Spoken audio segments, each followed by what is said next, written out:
Chest-high weeds, downed cables, piles and piles of trash, non-existent doors, broken windows, caved-in roofs, and the telltale signs of squatters. Hello? These abandoned homes go way beyond neighborhood eyesores. How long have you lived here? 3 years. Okay, and has it been like that the whole time? It's getting worse. Alex Gonzalez and his family live across from this decaying home on Wicklow Street in Northeast Houston. Anything to make the neighborhood look better would help. Even if it's just trimming the yard or picking up trash, that's big help. It's the City of Houston's Department of Neighborhoods that's responsible for getting abandoned homes like this cleaned up or torn down when the owners have disappeared.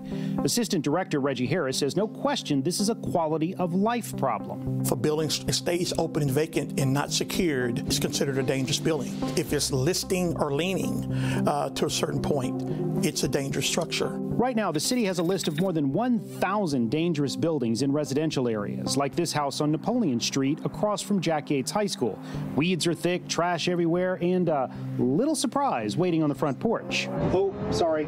I'm so sorry. I didn't know. Is this your house? It's a friend of mine's house. Yep. Someone actually lives in this crumbling mess. The problem is there's too many of them, first and foremost. There's just too many. My name is Kenneth Rogers. I am the president of Greater Third Ward Super Neighborhood number 67. Rogers says the Greater Third Ward needs help with homes like these on Alabama. Weeds are high, boards covering windows are broken, people are camping out and leaving piles of trash behind. Then there's this unfinished construction, open to the elements, with even more trash piled in front. Drug use, prostitution, yeah. A lot of that happens in these buildings. There's no lighting, and crime looks for darkness. And so people will come here to do their dirt.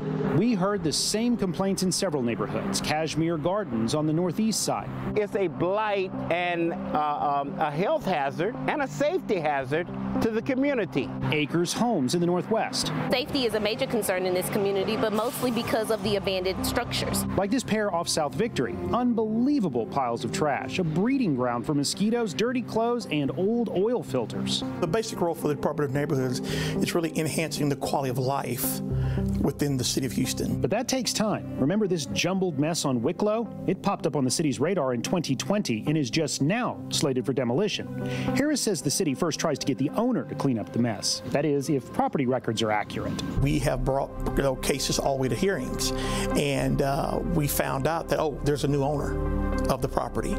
And when there's a new owner of the property, of course, then we have to go back and start that property all over again. There could be up to 15, 20 inspections involved. If an owner doesn't take care of the problem, the city can go before an administrative judge to get the go-ahead to either clean up a property or have it demolished. The city recoups the cost by putting a lien on the property. At one point, it could take up to 24 months before we even got a building to hearing. Currently now, we get a building to hearing could be as soon as 8 months. New development has helped. We saw a lot of old, dangerous homes replaced by new construction. You have no idea what's coming next to replace that. But this solution does have lifelong residents of some of Houston's oldest neighborhoods worried. These new condos and homes aren't cheap. That's the fear. We don't want our tax base to go up to the point that native residents cannot afford to live there. Let's provide homes for our elderly, for our underserved community. You have to invest in people. Removing this blight, building affordable housing is an investment in the people. Harris says the Department of Neighborhoods has been able to get 79% of owners to eventually comply with orders to clean up their property. Nonetheless, the department has a daunting task dealing with everything from abandoned homes to junk cars. You can read more about how many inspections the department does in a year on click2houston.com. We also heard today from Mayor John Whitmire on this topic, and you can read his full statement on our website. Robert Arnold, KPRC 2 News.